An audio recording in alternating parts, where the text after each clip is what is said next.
The day Margaret Wyndham called the sheriff on me for illegally fishing on her lake was the day she signed her own eviction notice.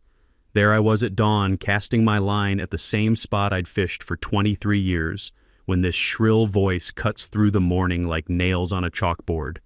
"You're trespassing on HOA waters." Sheriff's deputy shows up looking uncomfortable as hell. "Sorry, Theo, but she filed a complaint. I have to ask you to leave." Margaret stood there in her pastel outfit with that satisfied smirk, watching me pack up my tackle box. The snap of that box closing echoed across the water like a gunshot. What this newcomer didn't know?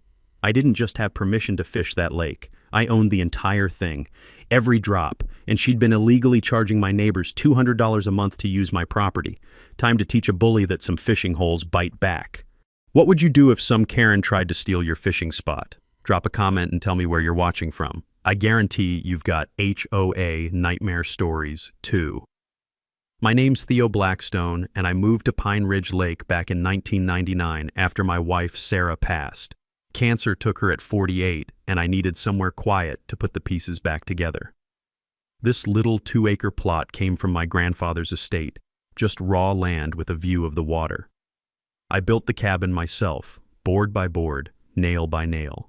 When your hands are busy, your heart hurts a little less. The lake became my therapy. Every dawn for 23 years, I'd cast my line into that dark water while mist rose like ghosts off the surface. The smell of pine needles mixed with damp earth, and the only sounds were loons calling across the water and the gentle crunch of gravel under my boots at the boat launch. This wasn't just fishing, this was healing.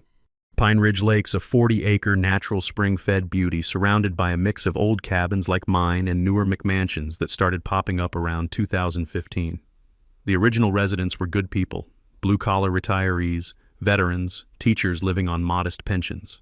We looked out for each other, borrowed tools, shared fish when the catching was good. Nobody cared if your truck had more rust than paint, or if your lawn looked like a patchwork quilt. Then came the gentrification wave, and with it, Margaret Wyndham, who arrived like a hurricane in designer shoes.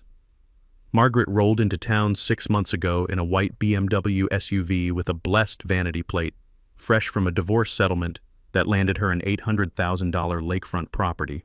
She's 48, with that helmet hair that defies both gravity and good sense, always overdressed like she's heading to a board meeting instead of living next to a fishing hole. Former corporate compliance officer from Atlanta, which explained her talent for turning simple conversations into hostile takeovers. Within 2 weeks, Margaret organized what she called a concerned homeowners meeting. Her pitch? Pine Ridge Lake needed a homeowners association for property values and safety. She had charts, folks. Actual PowerPoint slides about optimizing community assets and managing recreational liability. I haven't seen that much corporate buzzword bingo since my last construction contract meeting. The woman targeted everything that made our little community special. Fishing restrictions, dock permits, landscaping standards that would make Augusta National jealous. But the real kicker? She claimed the lake itself was a common area, requiring monthly membership fees of $200 per household. Margaret collected signatures from 8 of 23 properties, mostly newcomers who bought into her fear-mongering about property values. The rest of us got certified letters demanding mandatory HOA enrollment. I called her up, polite as my mama raised me. "Ma'am, I appreciate your enthusiasm, but I'm not interested in joining." Her response could have frozen that lake in July. "It's not optional, Mr. Blackstone. This affects everyone's investment." "Ma'am," I said, "I don't have investments. I have a home." The silence stretched longer than a tax audit before she hung up. 2 weeks later, laminated signs appeared around the lake like a bad rash. Private HOA property, members only. The plastic gleamed in the morning sun, an ugly scar across the natural beauty we'd always shared freely. I kept fishing anyway. What else was I going to do? This was my routine, my peace, my connection to Sarah's memory. But Margaret stationed herself at her picture window with binoculars, taking photos like I was some escaped convict instead of a guy trying to catch breakfast. That's when she made the call that lit this whole powder keg. Deputy Charlie Morrison showed up looking like he'd rather wrestle an angry bear. Charlie's local his daddy and mine worked construction together back in the day. "Sorry, Theo," he said, avoiding my eyes. Got a complaint about trespassing. I have to ask you to leave."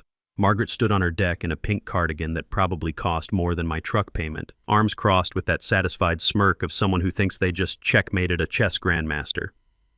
I packed up without a fuss, but as that tackle box snapped shut, one thought crystallized like ice on a winter morning. Lady just picked a fight with the wrong fisherman. The next morning, I woke up to find Margaret had filed a formal trespassing complaint with the county. Not just a phone call to Charlie, an actual written complaint with my name on it, complete with photos of me illegally accessing HOA waters.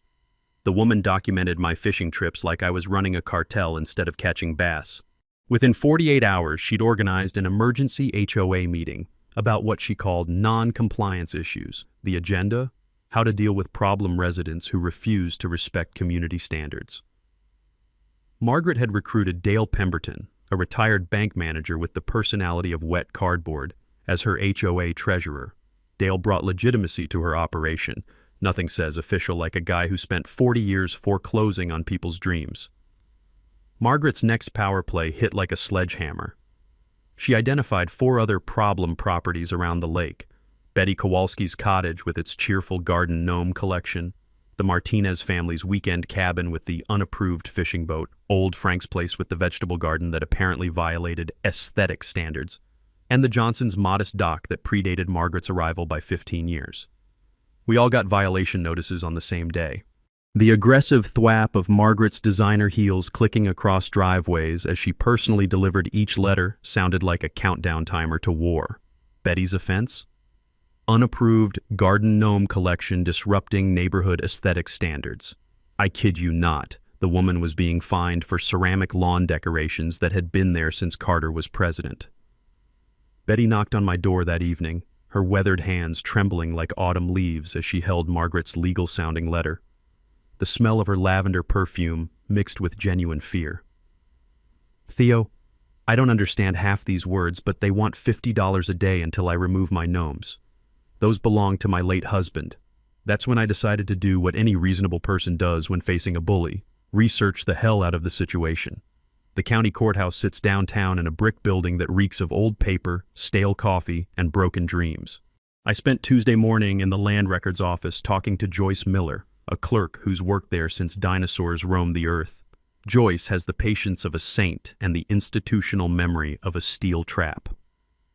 "Son," she said, squinting at Margaret's HOA filing through glasses thick enough to start fires, "this paperwork's messier than a soup sandwich." She's missing required property descriptions, boundary surveys, and legal authority documentation. That's when Joyce educated me about adverse possession laws. Essentially, you can't claim ownership of property you don't legally control, no matter how many laminated signs you post. Any HOA must legally define its boundaries, and authority and county records always verify their claims before paying a single dime. While I was learning about property law, Margaret escalated to hiring private security. She brought in some kid who looked like he'd rather be wrestling alligators, stationed him at the boat launch during peak fishing hours. The poor guy had the enthusiasm of a wet mop and the authority of a mall cop on vacation. I walked up to him bright and early Wednesday morning, tackle box in hand, boots crunching on frost-covered gravel. "Morning. Mind if I ask what legal authority you have to enforce HOA rules?" The kid shifted like he had fire ants in his uniform. Lady just told me to be visible and take photos of anyone fishing without permission." "Permission from who exactly?" More uncomfortable shifting. "The, HOA?" I smiled and cast my line anyway, the soft plop of my lure hitting water punctuating the awkward silence. "Well, you have yourself a nice day, son. Don't forget to wave for those photos." The security guard lasted exactly 3 days before quitting. Apparently, watching an old man fish while taking creepy surveillance photos wasn't the exciting career opportunity he'd imagined. But Margaret wasn't done. She hired an actual attorney, some shark from the county seat who specialized in HOA enforcement. The cease and desist letter arrived while I was fixing Betty's porch step, because that's what neighbors do for each other around here.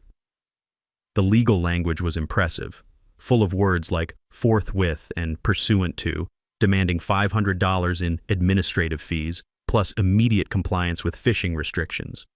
Betty read over my shoulder, her face growing paler with each paragraph. "What's so funny?" she asked when I started chuckling. I folded the letter and slipped it into my shirt pocket. Margaret just picked a fight with the wrong fisherman. See, while she was busy playing lawyer and hiring security guards, I'd been doing my homework. That morning's courthouse visit had turned up something interesting on the 1960s county survey maps. A discrepancy suggesting the lake extended way beyond Margaret's claimed HOA territory. More importantly, I'd found a reference to subsurface mineral rights in my grandfather's deed.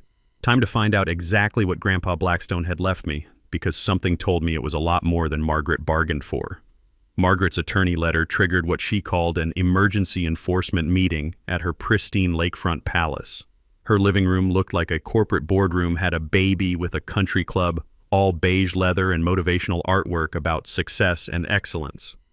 The air reeked of expensive vanilla candles and desperation. She'd assembled her nervous coalition of 8 HOA members, each clutching violation notices like talismans against common sense.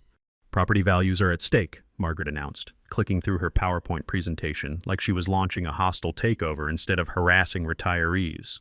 Her enforcement plan included liens, small claims court, and police reports. When Dale suggested maybe they should verify their legal authority first, Margaret steamrolled him faster than a freight train through a paper bag. "We can't show weakness to non-compliant residents," she declared, her voice sharp enough to cut diamond. "Give them an inch, they'll take a mile." 2 days later, I woke up to the aggressive buzz of power tools at 7 a.m. sound more jarring than nails on a chalkboard. Margaret was installing a decorative fence across the traditional fishing path to the lake, the same dirt trail that elderly residents like Betty and Frank had used for decades. The fence was white vinyl with little flourishes that screamed, "I spent more on this eyesore than most people make in a month." Margaret stood supervising in a lavender pantsuit, sipping coffee from China that probably cost more than my truck payment. When Frank Martinez showed up for his doctor-ordered morning walk, she pointed to a shiny new sign. "Private HOA property. Authorized members only." "Ma'am," Frank said in his polite old-school way, "I've been walking this path since 1987. Margaret's smile could have frozen hell itself. "Times change, Mr. Martinez." Safety and liability require proper management. That fence was the last straw for a lot of folks. Margaret had just blocked lake access for 3 elderly residents whose daily walks were literally doctor's orders for their heart conditions. But while she was busy playing neighborhood dictator, I was getting educated about something called riparian rights. Back at the courthouse, Joyce Miller pulled out maps and legal books like she was conducting a masterclass in property law. The musty smell of old records mixed with her determination to help. "Theo," she said, adjusting those thick glasses, "riparian rights are trickier than a 3-card Monte game. When you own land adjacent to water, you often get usage rights too, sometimes way more than people realize. Riparian rights mean owning land next to water often includes water usage rights. Look this up if you live near lakes or rivers, because most property owners have no clue what they actually own." Joyce also found something that made her eyebrows climb toward her hairline, a reference to lake bottom mineral rights in my grandfather's 1958 deed. "Son, this language is unusual. Might want to dig deeper into what exactly your grandfather bought from that mining company." While I was learning legal history, Margaret escalated to full-blown harassment. She filed noise complaints about my boat motor, claiming it disturbed the peace at dawn. She called the county health department, alleging my septic system threatened lake quality, forcing me to take time off work for inspections that found absolutely nothing wrong. Then she tried to get my dock declared unpermitted, which was rich considering it predated her birth certificate. But here's where Margaret made her first real mistake. She got greedy and sloppy. I hired surveyor Jake Patterson to map my exact boundaries. $300 well spent. Jake spent half the morning taking measurements and the other half scratching his head like he'd found buried treasure. "Theo," he said, pointing at his equipment, "your lot extends 30 feet further into the lake than anyone expected. Plus, I've seen references to old mining claims from the 1940s around here. Might be worth checking what rights came with those original purchases." That evening, I found an envelope in my mailbox, expensive paper, fountain pen ink that smelled like old money, handwriting that suggested private school education. The note read, "Check the old Thompson Mining Company records at State Archives. Someone in Margaret's own coalition was having second thoughts. Meanwhile, Margaret announced her lake beautification project funded by HOA fees, planning to remove unsafe docks belonging to older residents. She scheduled contractor consultations without permission and referred to the lake as our community asset in her newsletter. Her exact quote, printed in bold, "Some people just don't understand that progress requires sacrifice." But as I studied Jake's survey report that night, listening to loons call across the dark water, one detail jumped out like a lighthouse beacon. Subsurface mineral rights conveyed in perpetuity. Time for a road trip to the state capitol. Because Grandpa Blackstone hadn't just left me a fishing spot, he'd left me the keys to Margaret's worst nightmare. Margaret's confidence hit dangerous levels after successfully intimidating Frank Martinez away from his walking path. She scheduled what she called enforcement action with the sheriff's department for my continued trespassing, complete with official paperwork and a timeline for my arrest. The woman had created an actual fine schedule, $50 per day for unauthorized lake access, payable to the Pine Ridge Lake HOA, which had about as much legal authority as my tackle box.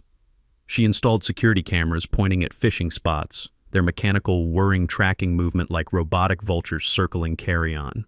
The cameras were expensive, the kind banks use to catch actual criminals, not retirees trying to catch breakfast. The red recording lights blinked like angry eyes, watching every cast of my line. Margaret's real masterstroke was organizing a concerned citizens petition to county commissioners. She gathered 47 signatures, mostly from her church group and country club friends who'd never seen Pine Ridge Lake except in her carefully curated Facebook posts about unregulated recreational threats. Her plan? Present the petition at the next public county meeting, complete with PowerPoint slides that would make a corporate consultant weep with pride. She'd already booked a caterer for the post-meeting celebration and invited the local newspaper to document her enforcement success story.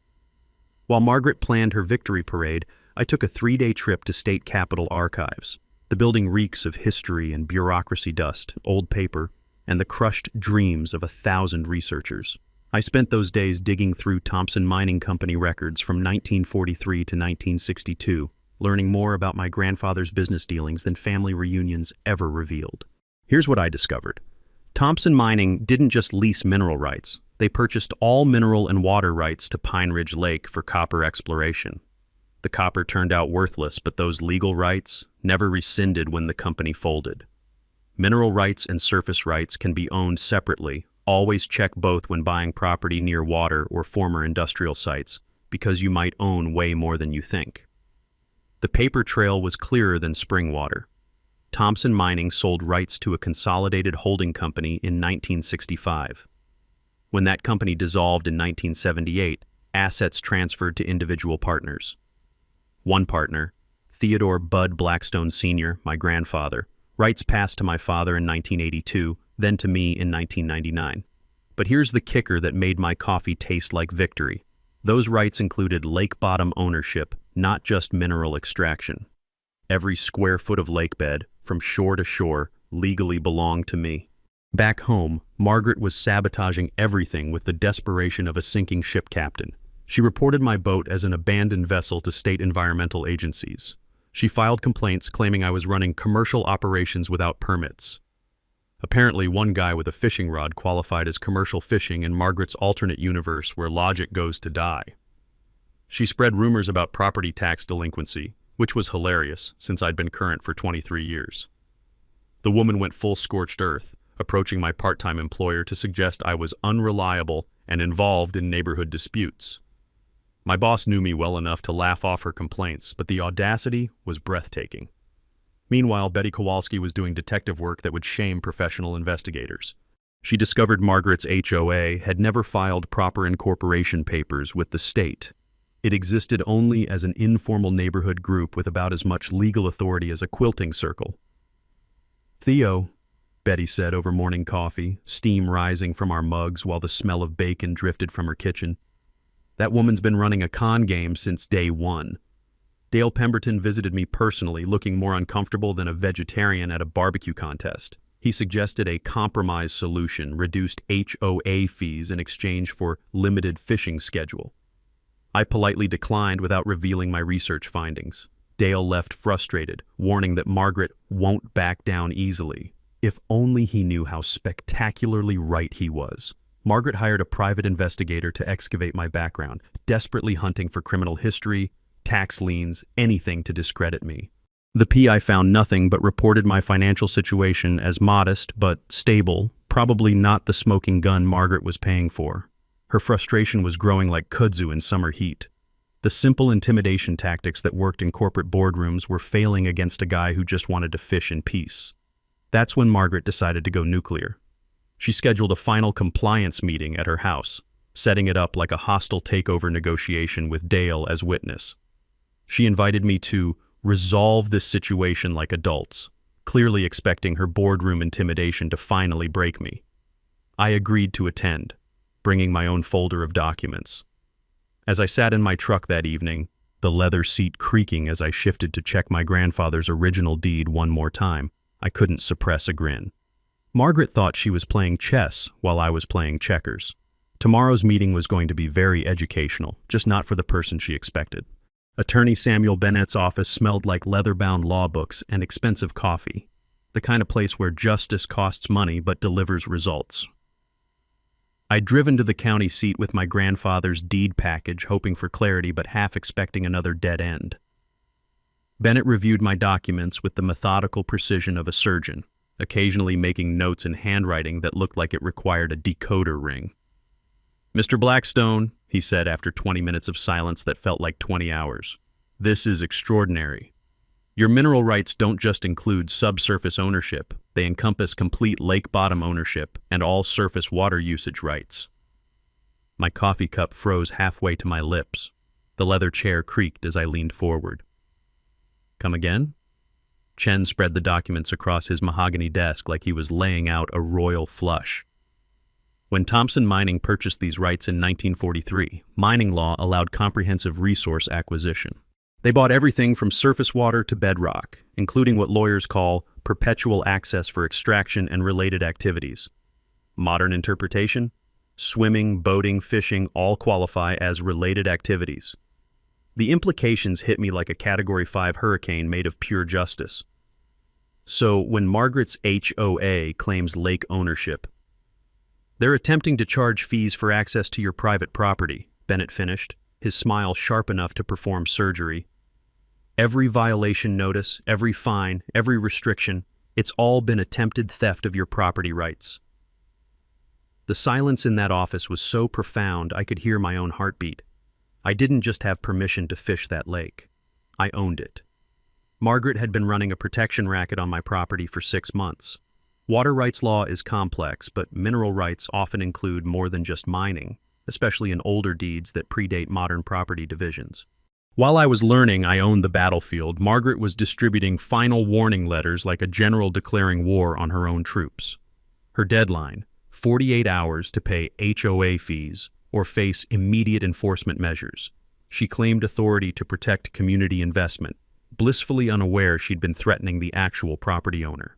Chen's paralegal discovered Thompson Mining's 1962 comprehensive lake survey, detailed depth charts, spring locations, fish habitat zones. The brittle yellow maps crackled like Rice Krispies as we unfolded them, revealing environmental data that would make any modern agency jealous. "What are my options?" I asked, though part of me already knew the answer. "Immediate cease and desist, trespassing charges, civil lawsuit for harassment." Bennett paused, studying my expression like I was an interesting legal puzzle. "Or we could let Mrs. Wyndham continue digging her own grave until she strikes bedrock." I chose patience. "Let her take the most aggressive action possible." Sometimes the best education comes from natural consequences.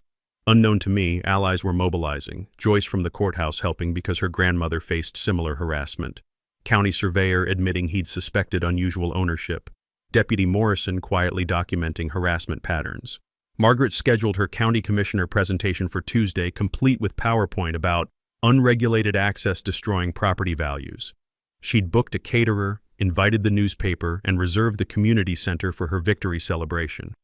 Her words to Dale, "After Tuesday, this lake will finally be managed properly." While Margaret planned her coronation, I prepared evidence packets, tax records, photographs of unauthorized structures, harassment timeline. The fresh ink smell from the copy machine mixed with the musty courthouse basement air as I built Margaret's doom in triplicate. The delicious irony? Margaret's research found lake taxes paid by T. Blackstone. She assumed it was a typo, never connecting it to the fishing guy she'd been harassing. Her meeting invitation promised to resolve lake access issues permanently. I accepted, asking if I could bring documentation. Margaret's delight at my apparent surrender was about to become the most expensive mistake of her life. The War Council convened at my cabin on Sunday evening. Betty, Joyce, and Attorney Bennett gathered around my kitchen table like generals planning D-Day. Betty brought homemade cookies that smelled like cinnamon and righteous anger.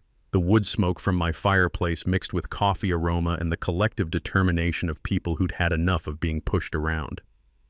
"All right," Bennett said, spreading legal documents across the table like battle plans. "Let's discuss how to maximize impact of the ownership reveal." Joyce leaned forward, her glasses catching the lamplight. "We need to think about the other families Margaret's been harassing. This isn't just about Theo. It's about establishing that you can't bully people out of their homes." Betty nodded so hard her coffee nearly sloshed over the rim. "That woman fined me $50 a day for garden gnomes. My late husband gave me those gnomes." Chen explained my legal options with the patience of a teacher addressing students who'd been wronged by the system. "We can file criminal trespassing charges against anyone who installed unauthorized structures on Theo's property, civil damages for harassment, defamation, and interference with property enjoyment." He paused, looking at me over his reading glasses. "But I sense you want something more educational than punitive." "I want people to learn from this," I confirmed. "Margaret's not the first HOA bully, won't be the last, but maybe if this goes public enough, others will think twice." Property rights violations can result in both criminal charges and civil lawsuits. Document everything with dates, photos, and witnesses. Joyce pulled out her organizational masterpiece, a chronological evidence file that would make a prosecutor weep with joy. Every photo, letter, witness statement, and recording organized by date with color-coded tabs. The satisfying click of her three-hole punch had been working overtime. "We've got a parallel timeline," she explained, pointing to her charts. "Margaret's escalating claims on one side, Theo's actual legal rights on the other. The gap between what she claimed and reality is the Grand Canyon of legal liability." Betty coordinated with the other harassed residents, 4 families who'd agreed to attend the county meeting as witnesses. Each had documentation of bogus violations and illegal fee demands.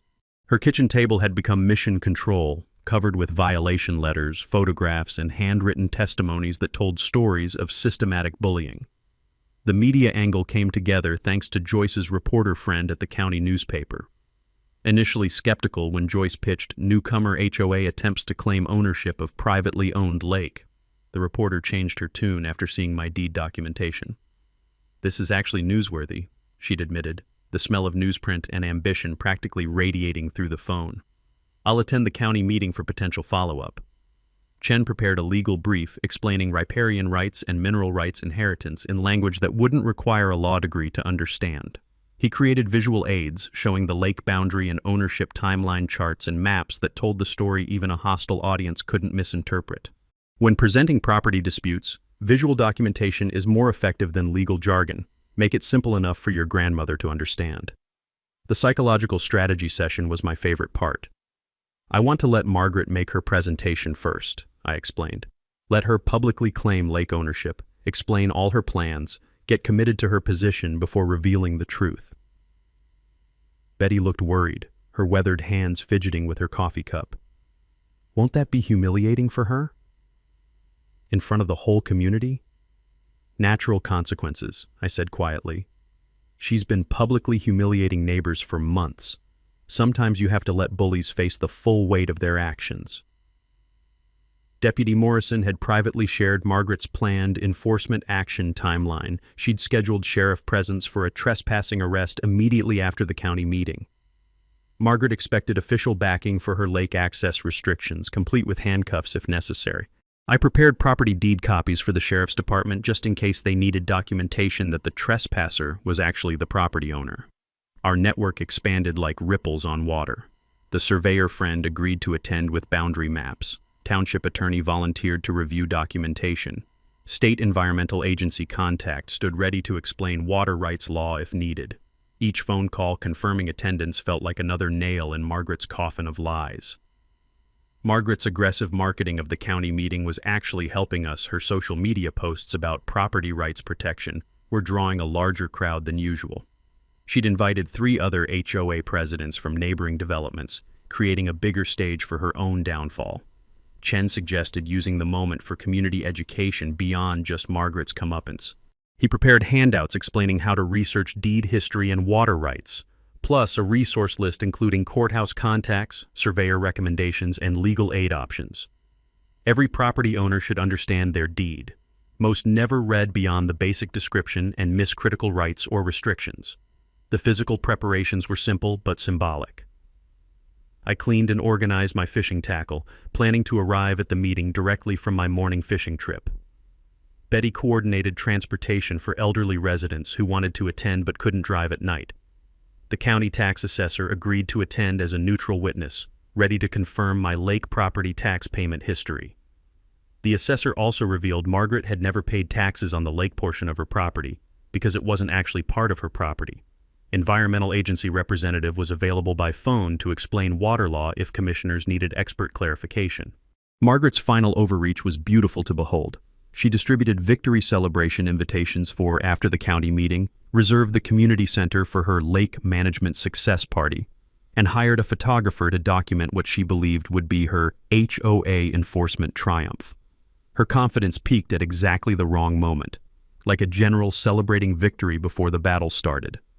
I spent Monday evening retrieving my grandfather's original mining company correspondence from a storage box I hadn't opened in years. The letters showed Thompson Mining's intention to preserve the lake for perpetual family recreation. Grandpa specifically wanted the property for fishing and peaceful retirement. Reading his words, I realized this wasn't just about protecting property rights, it was about honoring family legacy. I checked my watch. County meeting was 18 hours away. Margaret had no idea she was about to face someone who owned not just the fishing spot, but the entire battlefield. Time to go fishing one last time before everything changed. Monday morning, my phone buzzed with Margaret's urgent community safety alert before I'd even finished my first cup of coffee. She'd sent a mass text to every lake resident claiming an anonymous tip about tax delinquency on lake property, creating an ownership vacuum. Her argument? The HOA must step in to protect community assets from government seizure. The rapid-fire ding of notifications echoed through the neighborhood as phones lit up with her fear-mongering nonsense. It was like watching someone yell fire in a crowded theater, except the fire was imaginary and the theater was a peaceful lakefront community. Margaret wasn't done with her pre-meeting blitz. She tried to get me banned from the county meeting itself, filing a complaint claiming I'd threatened HOA members. When the commissioner's office politely explained that public meetings are open to all residents, I could practically hear her grinding her teeth through the phone lines. Dale's doubts were growing louder than his loyalty. At Monday's hastily called HOA meeting, he questioned Margaret's increasingly extreme tactics. Shouldn't we get a legal opinion about actual lake ownership before the county meeting? His voice carried the nervous energy of a man realizing he'd backed the wrong horse. Margaret dismissed his concerns like swatting a mosquito. Possession is 9/10 of law, Dale. We have the signs, the fences, the documentation. They have excuses. Dale's uncomfortable expression suggested he was reconsidering every decision that led him to this moment. Margaret's social media campaign escalated to absurd levels. She created a Facebook group called Pine Ridge Lake Property Protection and posted photos of me fishing with captions about unauthorized commercial fishing operations threatening community safety. She shared fake legal citations about HOA authority over common areas that would make any actual lawyer laugh until they cried. The aggressive tapping of her manicured nails on her phone screen must have sounded like a woodpecker on amphetamines.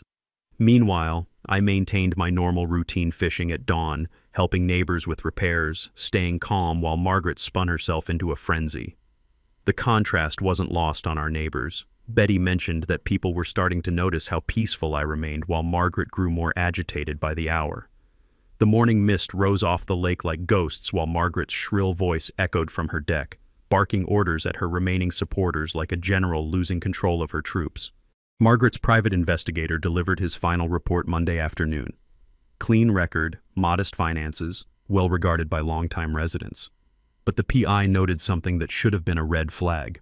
Subject owns more property than apparent based on visible structures. The report mentioned mineral rights inheritance, but apparently didn't research deep enough. Margaret missed the warning completely, focusing instead on what she called my financial vulnerability. Lady thought I was poor and desperate. She had no idea I was sitting on property rights worth more than her BMW. Her coalition-building efforts brought 3 neighboring HOA presidents to Pine Ridge for a property rights solidarity meeting. Each had similar stories of problem residents resisting HOA authority. They planned a coordinated presentation showing a pattern of non-compliance across multiple communities. Margaret created a false narrative about property values declining due to unmanaged lake access, complete with cherry-picked real estate data that would make a statistician weep. The environmental agency inspection was Margaret's most desperate move. She filed a complaint about my dock threatening the lake ecosystem. When the inspector arrived Tuesday morning, he found a structure that exceeded modern environmental standards. "Mr. Blackstone," he said, examining the commercial-grade construction, "this dock was built to mining equipment specifications. It's probably safer than most modern docks. Original construction permits often exceed modern standards. Save all documentation from previous property owners because that paperwork can be pure gold." Betty's intelligence network delivered crucial information Monday night. Margaret hadn't paid property taxes on the lakefront footage she claimed. The county assessor confirmed Margaret's deed didn't include water rights. It stopped at the high water mark like every other lakefront property. We shared coffee while reviewing Betty's findings, the steam rising between us like visible proof of Margaret's evaporating case. Margaret hired a second attorney Monday afternoon, $2,000, for a legal opinion supporting lake access restrictions. The attorney wrote a beautiful letter based entirely on Margaret's version of facts. The opinion was legally worthless because it assumed the HOA owned the lake, but Margaret waved it around like a papal decree. Anonymous support arrived in my mailbox Tuesday morning. Copies of Margaret's private emails showing coordination with other HOAs to eliminate problem residents through financial pressure techniques and social isolation strategies. Someone in her inner circle was having serious second thoughts and wanted me armed with evidence of systematic harassment. Margaret's media manipulation attempt backfired spectacularly. She contacted the local newspaper claiming a lake safety crisis and provided photos of my unauthorized fishing equipment. The reporter fact-checked her claims and discovered Margaret's background was corporate HR, not environmental science. The reporter's follow-up questions made Margaret defensive enough that she accidentally revealed her real motivation. "People like him lower property values and attract the wrong element." That quote would haunt her. I spent Tuesday afternoon installing official boundary markers at my property line legally required before any confrontation about trespassing. The solid thunk of stakes being driven into earth sounded like drum beats announcing an approaching reckoning. My discreet security cameras captured Margaret's face when she saw the survey markers. Pure panic crossed her features before she regained composure and called Dale for an emergency meeting. The community polarized rapidly. Longtime locals quietly aligned with me while Margaret's support crumbled as her tactics became more extreme. Several HOA members privately contacted me expressing concern about her methods. The nervous shuffling of papers as former allies distanced themselves sounded like rats abandoning a sinking ship. Margaret's point of no return came Tuesday evening. She announced plans to have me arrested at the county meeting for criminal trespassing, coordinated with a private security company for citizens' arrest backup if the sheriff refused to act, and confirmed her celebration venue booking and photographer for HOA victory documentation. Her exact words to her remaining supporters: "After tomorrow night, we'll never have to deal with his type again." I spent that final evening on my porch, listening to loons call across the water, reviewing my evidence one last time. Margaret was about to learn that some fishing holes bite back harder than she ever imagined. Wednesday morning arrived with perfect irony. I followed my normal routine, casting my line into the dawn mist at the exact spot Margaret claimed as HOA waters. The lake was glass smooth, reflecting pink and orange sunrise colors like a postcard from a world where bullies didn't exist. Margaret watched from her window with binoculars, phone already pressed to her ear. Within 10 minutes, Deputy Morrison's cruiser rolled up the gravel path, the crunch of tires breaking the morning peace like an unwelcome alarm clock. "Theo," Charlie said, stepping out with the enthusiasm of a man walking to his own execution. She filed another complaint. "I have to ask you to leave until tonight's meeting resolves this." I complied gracefully, loading my tackle box with the same careful movements I'd made for 23 years.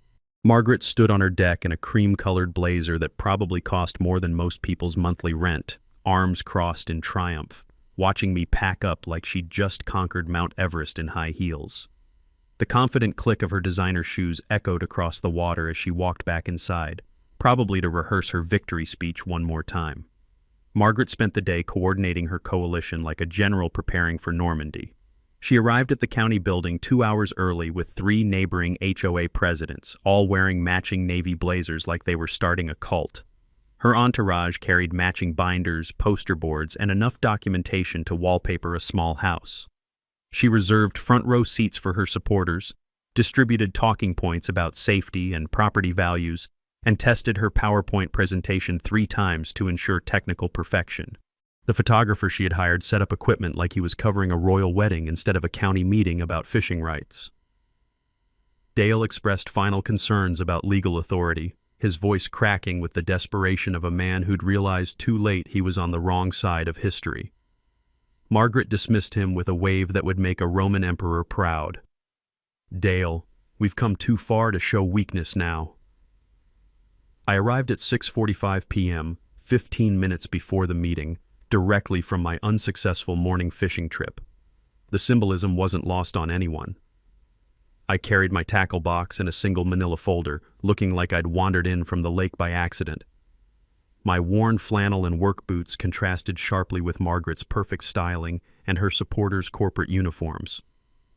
Betty, Joyce, and the other longtime residents scattered throughout the room like seasoned guerrillas preparing for asymmetric warfare. We didn't sit together, didn't coordinate obviously, just occupied space and waited. The room dynamics were fascinating. County commissioners at the front recognizing familiar faces among the newcomers. Margaret's supporters clustered in their matching blazers, chattering nervously like actors before a performance. The county newspaper reporter sat in the back with her photographer, notepad ready. The air smelled like floor polish, nervous sweat, and impending justice. Commissioner Williams called the meeting to order at 7 p.m. sharp. After routine business about road maintenance and budget approvals, he announced, "Next item, public comment regarding Pine Ridge Lake access and homeowner association concerns. Ms. Wyndham, you have the floor." Margaret practically levitated to the podium, her professional PowerPoint gleaming on the projection screen like a corporate presentation from hell. She'd created graphs, charts, and statistics that would make a marketing team proud. "Commissioners, concerned residents," she began, her voice carrying the practiced confidence of someone who'd never been told no. "I'm here tonight, representing the Pine Ridge Lake Homeowners Association to address a critical community safety issue." Her presentation was polished, too polished. Professional photos of my fishing gear labeled as unauthorized commercial equipment. Charts showing declining property values attributed to unregulated lake access. Quotes from her petition about community safety concerns and liability risks. She presented her 47 signatures like they were the Declaration of Independence, claimed the HOA represented the responsible majority of homeowners, and showed photos of me with my tackle box labeled as repeated trespassing incidents. "We're not trying to prevent recreation," Margaret said, her tone suggesting exactly the opposite. "We're simply requesting official support for reasonable access restrictions and safety standards. The HOA has taken responsibility for lake management because no clear private ownership exists." That last line hung in the air like a grenade with the pin pulled. Margaret's closing was pure corporate manipulation. "We must protect our community investment from those who don't respect progress and property values. I'm formally requesting that commissioners grant the Pine Ridge Lake HOA Enforcement Authority over lake access, support our citation program for trespassing violations, and officially recognize our organization as the managing body for this community asset." Her supporters applauded. The photographer captured Margaret's satisfied smile. Dale looked like he wanted to sink through the floor. Commissioner Williams cleared his throat, the sound cutting through the applause like a judge's gavel. "Thank you, Miss Wyndham. That was very thorough." He paused, scanning the room. "Are there any responses or alternative perspectives?"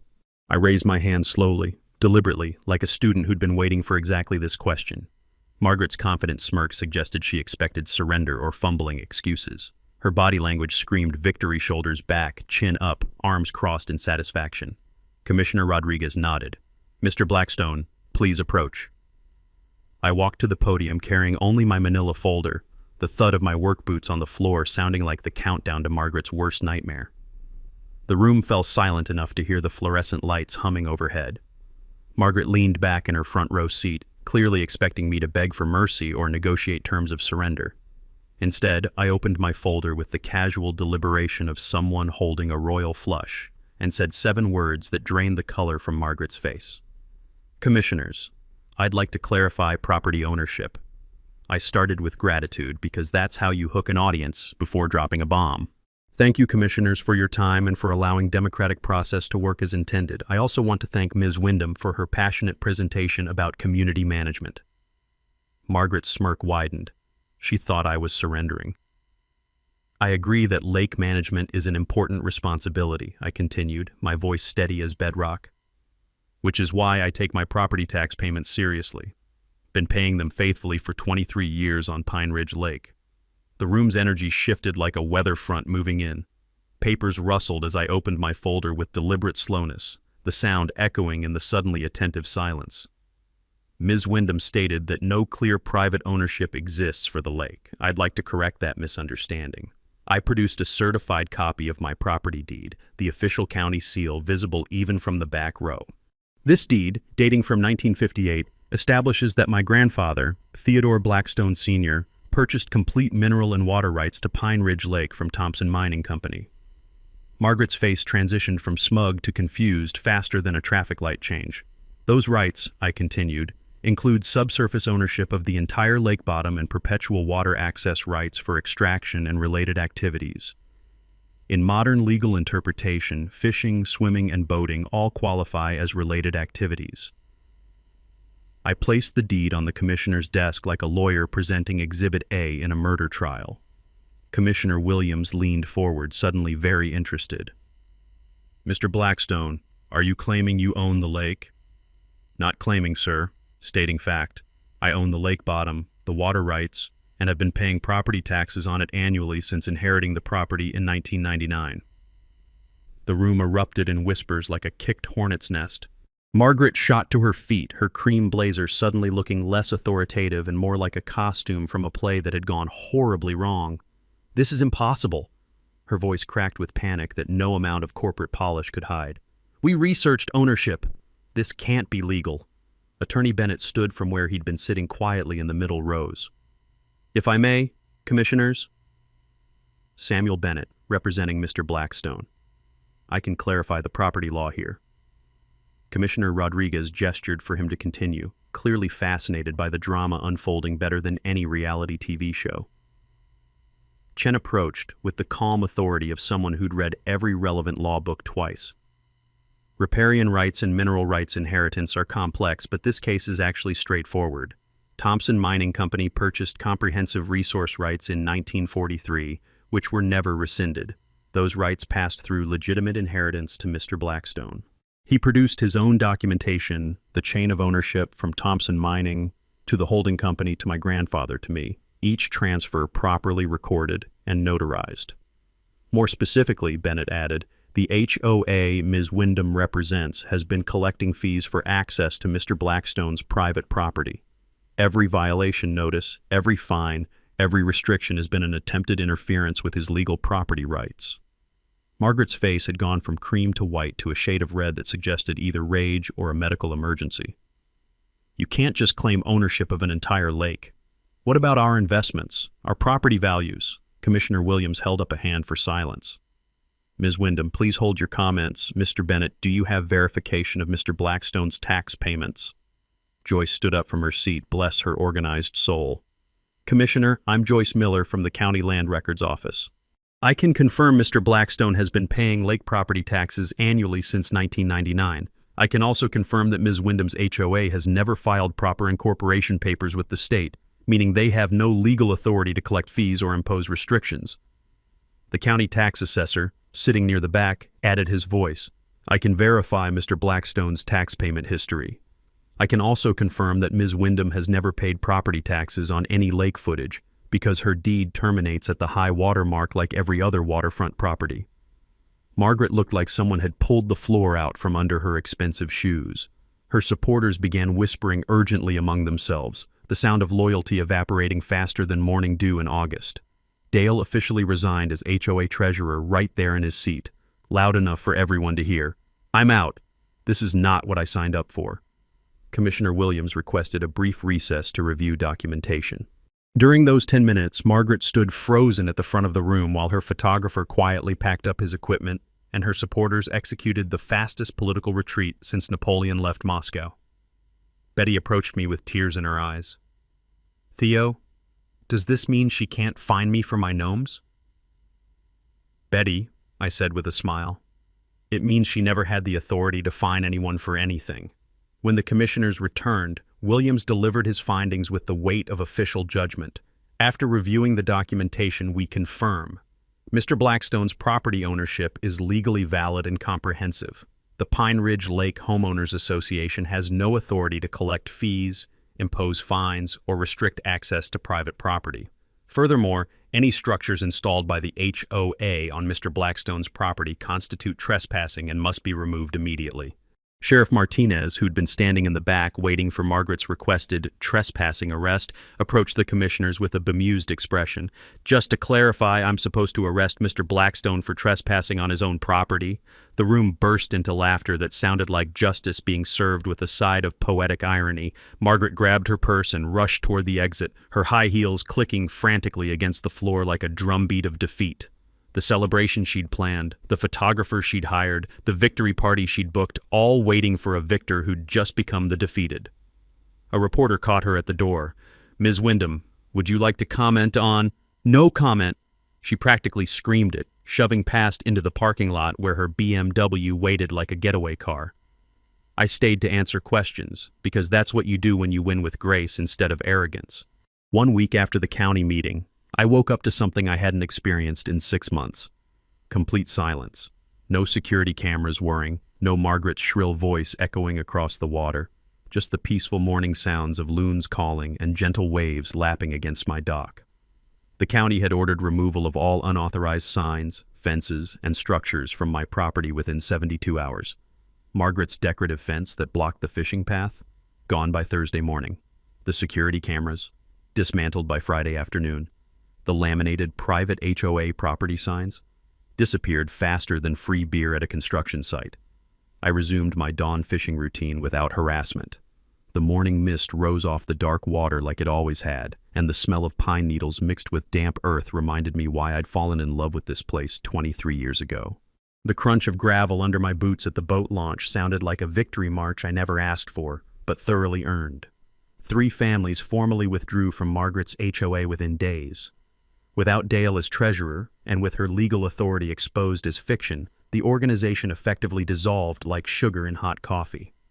The remaining members quietly stopped paying fees and removed their HOA stickers from their mailboxes.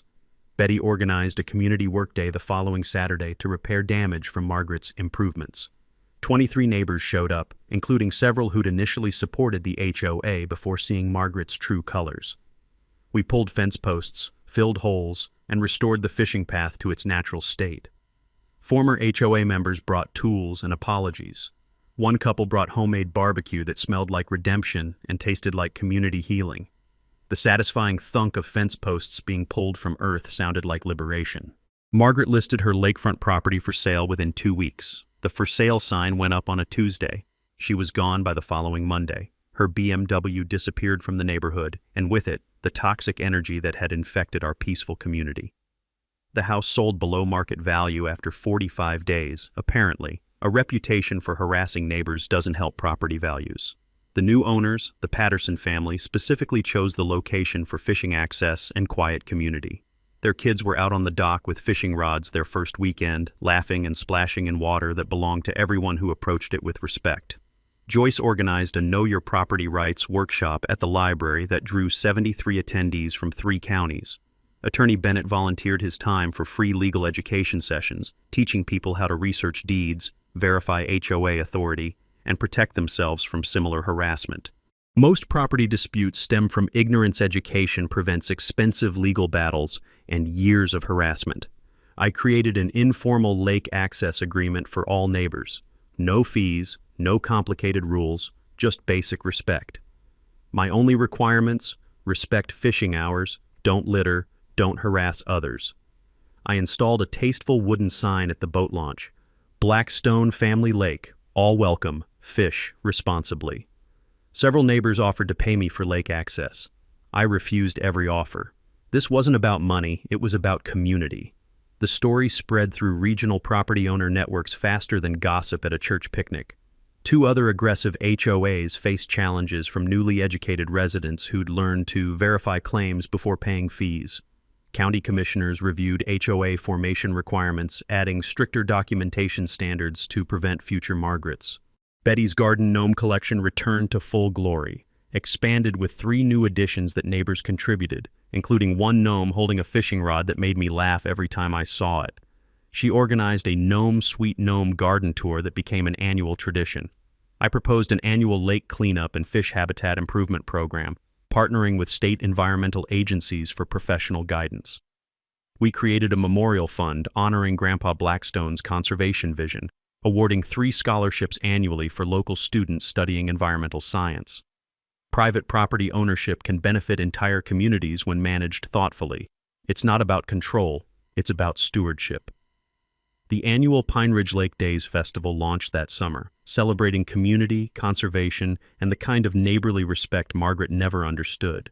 Kids competed in fishing contests. Adults shared stories over barbecue. Everyone remembered why small communities matter. My morning fishing routine became a group meditation. Several neighbors joined me for quiet dawn companionship. We didn't always talk much, just shared coffee and the peaceful ritual of casting lines into water that reflected the kind of community we'd fought to preserve. My back pain improved with reduced stress and supportive neighbors. Turns out, constant harassment takes a physical toll you don't notice until it stops. Betty's cousin mentioned facing similar HOA problems with a community garden involving city council corruption and illegal land seizure attempts. I smiled quietly, sipping my coffee, watching sunrise paint the lake in colors that never get old. Some folks never learn that bullies eventually meet their match, I told her. Justice isn't always about punishment. Sometimes it's about teaching lessons that ripple outward, protecting people you'll never meet from tyrants they haven't encountered yet. Now, drop a comment with your worst HOA nightmare. I read every one, and your story might be next. Hit subscribe if you believe property rights matter, and ring that notification bell because justice stories drop every Tuesday. And remember, sometimes the best revenge isn't revenge at all. It's watching a bully realize they picked a fight with someone who owns the entire battlefield. That's all for today's HOA madness. If watching justice serve itself made your day, smash that like button, share your thoughts down below, and make sure you're subscribed. More outrageous neighborhood showdowns are just around the corner.